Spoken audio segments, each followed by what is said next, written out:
नहीं सर, अभी जो मुमरा में इस वक्त हालात हैं, जो मुमरा का पॉलिटिकल ग्राफ तेज़ी से चेंज हो रहा है, अभी यहाँ पे एक मुमरा विकास अघाड़ी भी एक सामने आ रही है। क्या कुछ तब्दील होगा मुमरा में और मुमरा के डेवलपमेंट पे से कितना असर पड़ेगा? अस्सलाम वालेकुम रहमतुल्लाहि व बरकातहू। दिन भाई, काफ़ी टाइम के बाद में आप इंटरव्यू ले रहे हैं, शुक्रिया अदा करता हूँ मैं आपका सर। देखिए, मुमरा का डेवलपमेंट जो है, अब कुछ मेरे को लगता है कुछ थोड़ी हलचल चालू हो गई है, क्योंकि इलेक्शन करीब है कॉरपोरेशन के, और असेंबली के भी इलेक्शन को मैं समझता हूँ 2024 में इलेक्शन होगा, तो उसमें भी अभी एक डेढ़ साल बचा उसमें समझो, तो अब हलचल तो होगी करके यहाँ पे। अभी मेन जो है कॉरपोरेशन इलेक्शन है, अपोजिशन मजबूत हो रही है और हुई है भी। जब अपोजिशन मजबूत होगी ना, तो आपके मोहल्ले के, आपके एरिया के काम होंगे सब। और अगर अपोजिशन मजबूत नहीं होगी, वन साइड अगर किया जाएगा, तो आपके एरिया के काम नहीं होंगे और आपको गिना भी नहीं जाएगा। आपको आपके जूती के पैर के बराबर समझ के आपको फेंक दिया जाएगा, और वही मुमरा का हाल था। अब यहाँ जो है मैं देख रहा हूँ कि जो शिंदे ग्रुप जो है, जो हमारे सीएम है शिंदे साहब, उनका भी यहाँ ग्रुप मजबूत होता जा रहा है करके मुझे। और सुनने में ऐसा आ रहा है कि राजन किने साहब के पूरे 4 कॉरपोरेटर जो उनके घर के हैं, वो तो सब ऑलमोस्ट चले गए। विष्णु भगत है, समझे, विशु जो है वो भी शायद ये हो जाएगा। राजू अंसारी जो है, ये मैं देख रहा हूँ कुछ, और भी कुछ जो है कॉरपोरेटर जो है, वो शायद उनके साथ में लड़ेंगे नहीं लड़ेंगे, अल्लाह को मालूम है करके। लेकिन खैर, अब बदलाव बहुत आएगा। अब फंड जो है, मैं समझता हूँ, लास्ट टाइम मैंने एक वीडियो देखा था न्यूज़, जिसके अंदर एकनाथ शिंदे साहब के लड़के ने, डॉक्टर श्रीकांत शिंदे, जो हमारे यहाँ के खासदार हैं, और आज ये उनका सेकंड टर्म है। और मैं डे 1 से, जब वो पहली बार भी जब वो खासदार बने थे, तो मैंने उनको फेलिसिट किया था, क्योंकि हमारे यहाँ के खासदार है ना, खासदार फंड तो चाहिए हमको, समझे। जो खासदार का काम है वो खासदार करे, आमदार का काम है वो आमदार करे, कॉरपोरेटर का जो काम है कॉरपोरेशन से, वो कॉरपोरेशन ने करना चाहिए। अब यहाँ उल्टा हो गया। हमने क्या किया कि खासदार को इज्जत ही नहीं दी है, खासदार को फेलिसिट नहीं किया जाता था। कभी खासदार के पास मुमरा के लोग जाते नहीं थे ये बोलने के लिए कि भाई हमारा फंड का क्या, हम भी तो थाना के डिस्ट्रिक्ट के लोग हैं ना, समझे, हम भी थाना डिस्ट्रिक्ट के लोग हैं, तो फंड में तो हमारा भी हिस्सेदारी है ना करिए। लेकिन ये मुमरा के लोग जाते नहीं थे, समझे, मुमरा के लोग ये फंड के लिए जाते नहीं थे, फंड मिलता नहीं था। एस्केलेटर का आपने देखा होगा, रेलवे का जो एस्केलेटर है सब जगह चालू हुआ, नहीं हो रहा, तो मुमरा में नहीं हो रहा है, अभी भी नहीं हुआ है मेरे ख्याल से। तो ये गलती किसकी थी? गलती हमारी थी। सेंट्रल रेलवे का जो काम है वो किसका है? सेंट्रल गवर्नमेंट का है। सेंट्रल गवर्नमेंट का आदमी कौन है हमारे यहाँ? डॉक्टर श्रीकांत शिंदे। ये पहले इस कौम को समझना चाहिए कि डॉक्टर श्रीकांत शिंदे जो है एमपी है, मेंबर ऑफ पार्लियामेंट है, वो किसी भी पार्टी से है, हमारे यहाँ से है, हमारा भी हक लगता है, हमारी हक की बात होना चाहिए करके कि भाई हमारा हक जो है वो हमको दे दो। खैर, अब उन्होंने भी यहाँ कुछ ध्यान नहीं दिया करके। अब क्या हो गया कि हम खाली एक ही तरफ देख रहे थे कि आमदार साहब की तरफ देख रहे थे, और कॉरपोरेशन में भी ये नहीं देख रहे थे कि कॉरपोरेटर का काम क्या है और आमदार साहब का क्या काम है। आमदार साहब का ये काम नहीं है कि फंड, नाला, गटर, तुम्हारा सफाई और ये कराने का काम क्या है कि हमारा जो मुसलमानों के, जो माइनॉरिटीज का जो हक है, हमारे एजुकेशन का, हमारा हेल्थ का, हमारी इकोनॉमिक का, ये मेन काम था करके। वो काम तो कितना हुआ वो आपको, आप लोग को मालूम है, आप लोग पत्रकार है करके। आज हमारे हेल्थ का प्रॉब्लम है यहाँ पर, एजुकेशन का प्रॉब्लम है, इकोनॉमिक का प्रॉब्लम है। आपको एक गवर्नमेंट मार्केट नहीं बना के मिला है साहब। आप ये देख सकते हो कि क्रॉसिंग करने में कितनी तकलीफ हो रही।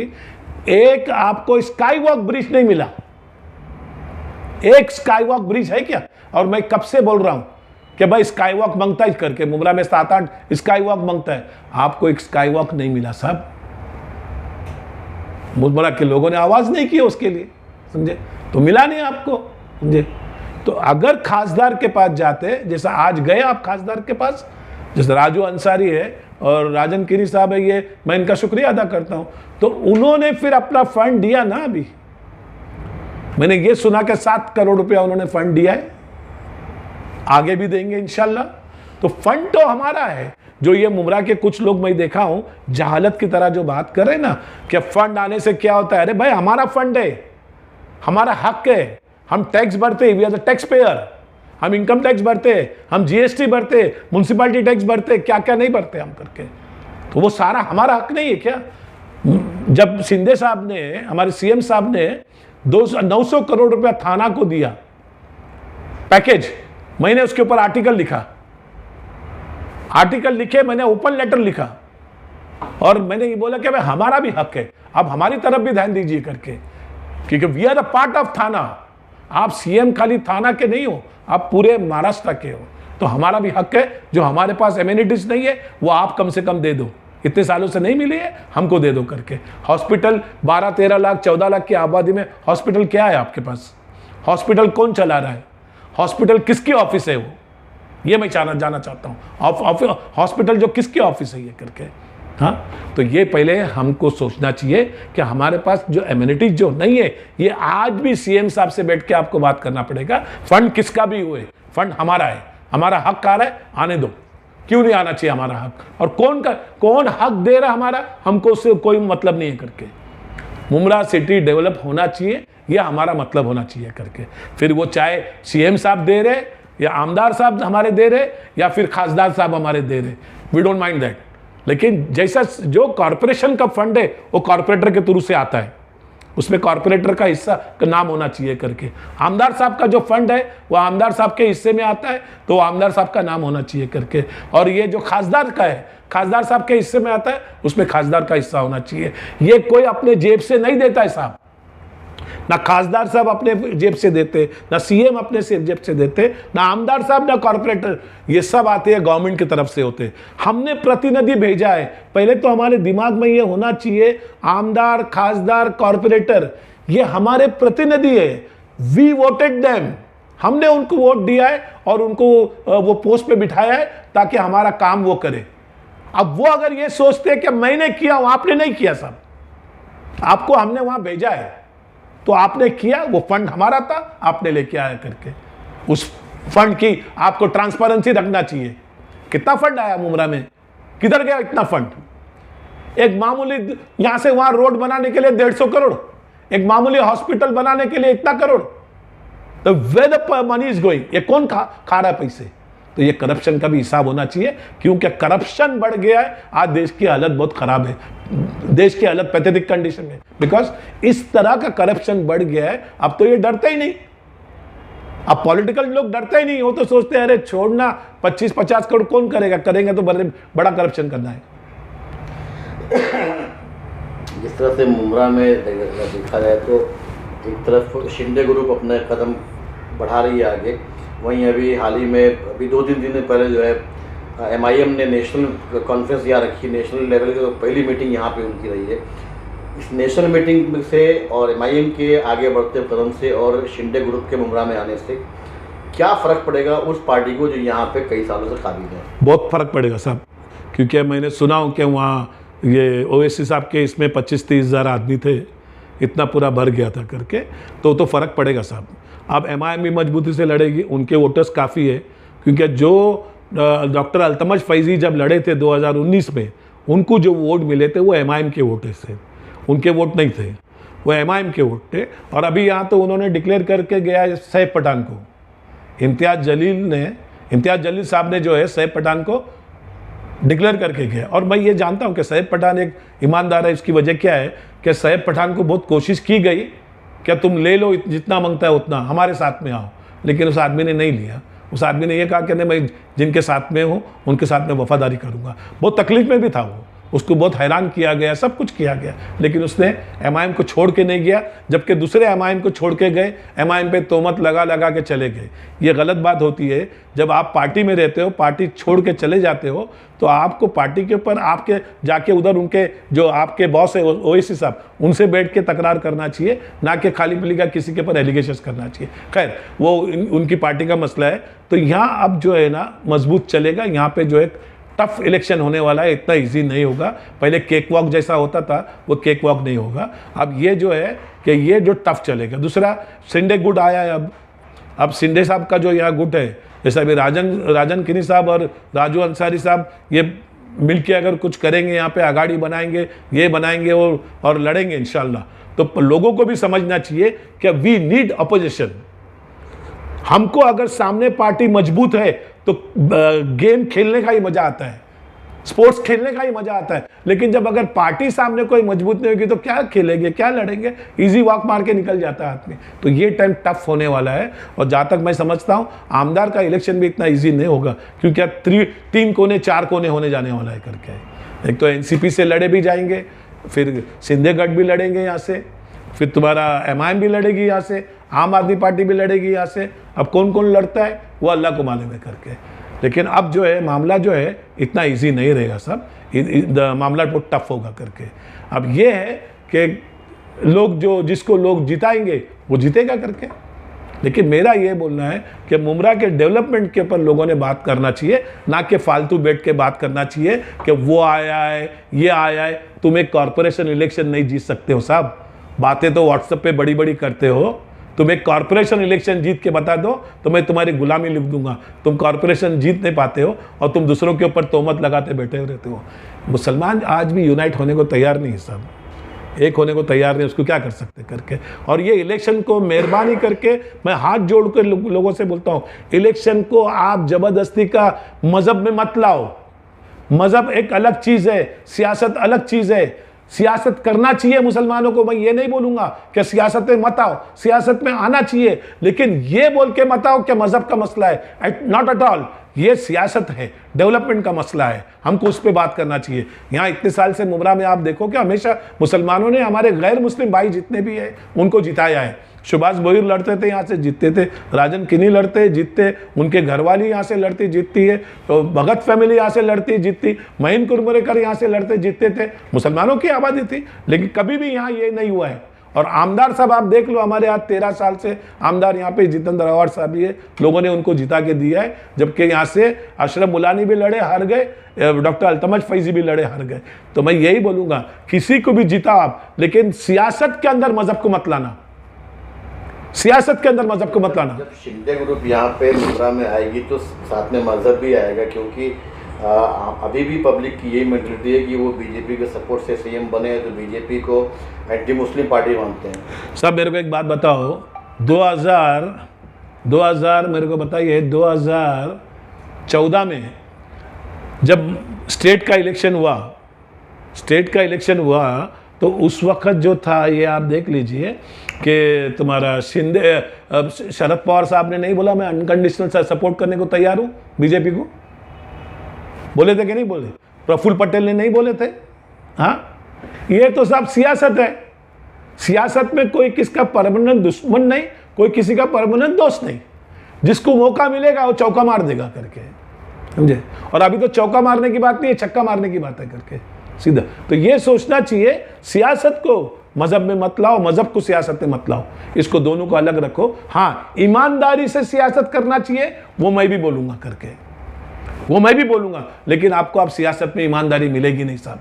किसी को किसी की खिदमत खल्क करने का किसी को शौक नहीं है। सबको सियासत में आना है, कहां से माल लपेटना है वो देखना है। आपके सामने सब यहाँ दिखता है, मेरे सामने भी सब दिखता है। कल तो कुछ नहीं थे, हाँ, कैसे कैसे ऐसे ऐसे हो गए और ऐसे ऐसे वो कैसे कैसे हो गए, समझे?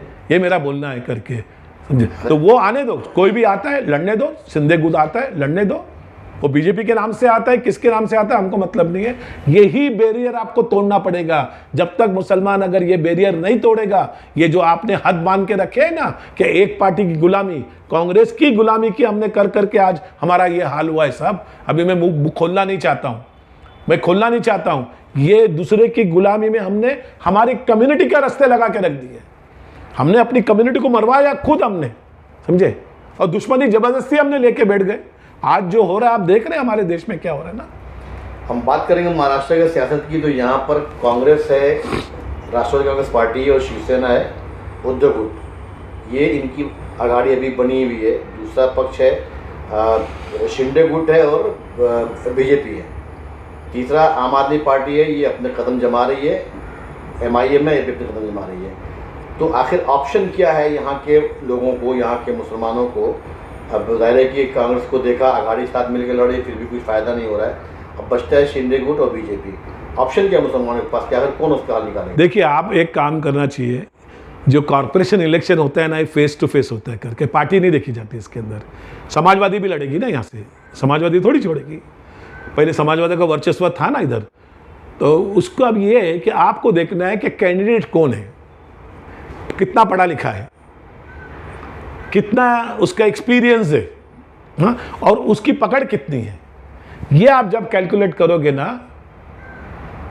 तो आप काम कर सकते हो। अगर मुमरा से 20 कॉरपोरेटर जाते हैं तो स्टैंडिंग कमेटी हम डिसाइड करते हैं, मेयर कौन बैठेगा हम डिसाइड करते हैं। लेकिन ये 20 के दिमाग में आना चाहिए कि भले आप कोई पार्टी से लड़ो, लेकिन बुमराह का फायदा करना है तो आपको यूनाइटली होना पड़ेगा, जब जाके बुमराह का फायदा होगा, वरना नहीं होगा साहब। जो हालात आज भी है वो कल भी ऐसे रहेंगे। और ये जो है हमारे दिमाग में, मुसलमानों के दिमाग में बैठा आया है कि भाई नाला, गटर, हाँ, आधार कार्ड, पैन कार्ड, ये छोड़ दो यार। इससे भी बहुत बड़े बड़े काम है मुसलमानों के, उसकी बात करो। ये नाला, गटर तो ये म्यूनसिपालिटी का काम है। हमने बचपन में पढ़ा है स्कूल में, it is the duty of civil municipality to keep the city clean and green. आज क्या हालत है, ये सामने नशेमन के पास देखो, कचरे का डिगार लगा देते हैं सब, कचरे का अंबार लगा हुआ है, आके देख लीजिए, और बदबू देख लीजिए, उधर मच्छर देख लीजिए, बीमारियां देख लीजिए, कीड़े पड़ गए उस रास्ते पे, कीड़े पड़े हुए। उसकी कोई बात नहीं करता है। सुबह उठ के नाला, गटर साफ किया, नाला साफ किया, धुआं मारा, व्हाट इज दिस? उससे दूसरा कोई काम नहीं हमारा। हमारा एजुकेशन पे बात नहीं चलेगी, इकोनॉमिक की बात नहीं चलेगी, हमारी हेल्थ की बात नहीं चलेगी, हाँ, आज मार्केट नहीं है उसकी बात नहीं चलेगी। हाउकर्स तो क्या करेंगे बेचारे, कहां जाएंगे बताइए? और लोग खरीदी भी कहां से करेंगे जब हाउकर्स नहीं रहेंगे? तो मार्केट ही नहीं है। जब कचरे का चाहिए था, ये अंदर डाल देते मित्तल में, सारी चीजें तो, और तो यहां से वहां हो गई ना मित्तल की। तो ये अगर कचरे का अंदर चला जाता और उसी वक्त मित्तल के अंदर अगर इतने बड़े प्लॉट के ऊपर अगर उसके अंदर रिजर्वेशन डाल के अगर मार्केट बना दिया होता, म्युनिसिपैलिटी मार्केट, तो आज ये रास्ते पे बैठते क्या? मुझे बताइए, नहीं बैठते। तो वो किसी ने सोचा नहीं, ना किसी ने उसके ऊपर बात किया। एक ही काम किया, क्या बस बूट लीकिंग वाला जो काम किए, बुमराह को बर्बाद कर दिए। मैं आमदार साहब के ऊपर नहीं बोलूंगा, उनकी गलती नहीं है, आमदार साहब की जरा भी गलती नहीं, गलती लोगों की है। लोगों ने काम नहीं कराया, लोगों ने उस पर बात ही नहीं किया, समझे, कि भाई ये होना चाहिए, ये होना चाहिए। स्काई वॉक नहीं होना चाहिए बुमराह में। इतने बच्चे औरतें क्रॉस करती है, रिक्शा वाले हैं, गाड़ी वाले हैं, आड़ा टेढ़ा, बाइक वाले सब में खतरनाक, हाँ, किसी का एक्सीडेंट हो जाएगा, कुछ नहीं। स्काई वॉक होना चाहिए, आदमी ऊपर से चल के जाएगा, चल के उतर जाएगा।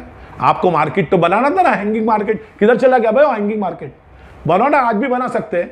हैंगिंग मार्केट का मतलब क्या है? कोई हवा में थोड़ी चलेगा। जैसा आप स्काई वॉक रहता है वैसा मार्केट रहता है सब, वैसी मार्केट रहेगा। लेकिन वो भी नहीं बनाना है तो उसको हम क्या कर सकते हैं? पब्लिक को नहीं चाहिए, लोगों को चाहिए इस पे बात करने के लिए। अब जो इलेक्शन आने वाले कॉर्पोरेशन में जो भी पार्टी आपके पास आएगी उससे एग्रीमेंट करो, उससे आप एग्रीमेंट करो। बोले एग्रीमेंट करो, देखो एग्रीमेंट करते क्या। फिर कोई भी पार्टी होने दो, शिंदे गुट होने दो, समाजवादी होने दो, एनसीपी होने दो, कांग्रेस होने दो, आओ हमारे साथ में बैठ के एग्रीमेंट करो। आप कोई नहीं करेगा, कोई नहीं करेगा। मैं लोगों से रिक्वेस्ट करता हूँ, और मैं राजू अंसारी साहब का और राजन किनी साहब का शुक्रिया अदा करता हूँ कि उन्होंने फंड लाया, और इस पर राजू अंसारी साहब के जो मैंने वीडियो देखा उसमें उन्होंने बताया कि काफ़ी फंड आने वाला है। अल्हम्दुलिल्लाह, आने दो, काम होने दो, मुमरा का डेवलपमेंट होने दो।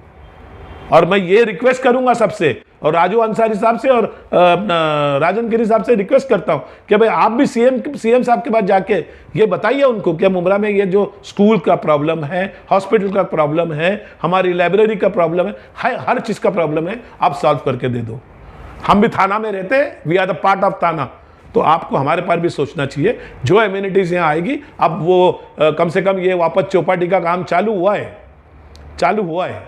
ये पॉलिटिक्स में जाके अटक जाता है। अब जो पार्टी देखो, रूलिंग पार्टी जो है वही काम करती है ज़्यादा, ये सबको पता है करके। सही बोल रहा हूँ, गलत बोल रहा हूँ? जो रूलिंग पार्टी होती वही काम करती। तो हमको उनको जाके, अगर ये डेवलपमेंट आता है तो आपको रोजगार आएगा साहब। रिफॉर्म लाओ यार, रिफॉर्म लाने की कोशिश करो। जितना मुमरा में रोजगार आएगा, बेरोजगार लोग हैं वो रोजगार पे आ जाएंगे। लेकिन पॉलिटिशियन लोग नहीं चाहते यार रोजगार, वो चाहते हैं कि लोग हमारे पीछे घूमते रहे। मुसलमान जो बच्चे हैं ना, वो पीछे, आपको थाना में देखो कोई बैनर पोस्टर पे बच्चे नहीं मिलेंगे, कलवा में कोई बैनर पोस्टर पे बच्चे नहीं मिलेंगे। ये सिर्फ और सिर्फ बीमारी जो है मुमरा की बीमारी है, खाली मुमरा में ये बीमारी है करके। एक छोटा मैसेज मुमरा पब्लिक के लिए, मुमरा के लिए मैं रिक्वेस्ट करता हूँ मुमरा के लोगों से कि आप मुमरा की फिक्र कीजिए साहब, पॉलिटिकल लोगों की फिक्र मत कीजिए। मुमरा में हम बेस्ट टू बेस्ट क्या कर सकते हैं, क्यों हम तो, मुझे भी यहाँ 40 साल के ऊपर हो गया। मुमरा के जो पुराने रहवासी है उसमें कोई आवाज़ नहीं करता है, खाली एक बेचारे हमारे नईम खान साहब जो है वो हमेशा आवाज़ करते हैं। बाकी ये देखेंगे पुराने लोग जो पॉलिटिक्स में थे, अभी नाम नहीं लेना चाहता हूँ मैं, पॉलिटिक्स में थे, अब वो बिल्डर लाइन में आ गए, पैसा कमाने लगे तो मुमरा को भूल गए। अब वो मुमरा के ऊपर बात ही नहीं कर रहे। तो ठीक है, मुमरा के कुछ जो पुराने लोग में हम लोग, मैं भी एक पुराना हूँ, फिर उसके बाद में नईम खान पुराने हैं, यासीन कुरैशी जो है पुराने हैं। ऐसे जो पुराने लोग हैं वही, यासीन कुरैशी भी कोई आवाज़ नहीं करता है, लेकिन हमारे जैसे लोग जो है कुछ है, नईम खान है, मैं हूँ, कुछ आवाज़ करते, बाकी कोई आवाज़ नहीं करता है। बहुत से पुराने लोग आज भी है लेकिन आवाज़ नहीं कर रहे सर। तो मैं लोगों से रिक्वेस्ट करूंगा कि आप मुमरा की फिक्र कीजिए, मुमरा के बारे में सोचिए, मुमरा के बारे में लिखिए। आप सीएम को भी लेटर लिखिए, पीएम को भी लिखिए कि हमको मुमरा अच्छा बनाना है, ड्रग्स को यहाँ से ख़त्म करना है साहब। आपकी नस्लें बर्बाद हो रही है, ये आपको ड्रग्स के ऊपर सोचना चाहिए। पुलिस कमिश्नर से बात करना चाहिए, नारकोटिक्स में बात करना चाहिए, सीएम से बात करना चाहिए, आमदार साहब से बात करना चाहिए, खासदार साहब से बात करना चाहिए। अस्सलाम वालेकुम रहमतुल्लाहि व बरकातहू। जय हिंद, जय महाराष्ट्र, सारे जहां से अच्छा हिंदुस्तान हमारा।